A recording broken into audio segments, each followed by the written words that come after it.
Няма нищо нередно с теб. Не си прекалено изгубен, за да се върнеш обратно в себе си. Ти си просто скрит под години ментален шум, страх, напрежение и преструвки. Под гласа на бърборкото, който ти шепне, че не си достатъчен и куп други лъжи. А истинският ти все още е там. Непроменен, недокоснато, цяло твое аз. Истинският ти аз няма нужда от поправка. То иска припомняне, напомняне. Бърборкото иска да гониш изцеления цял живот. Да се въртиш в кръгове на вечното подобряване.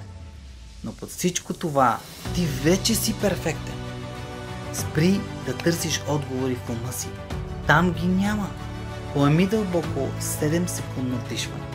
Върни се в безмисловното си присъствие. Усети се.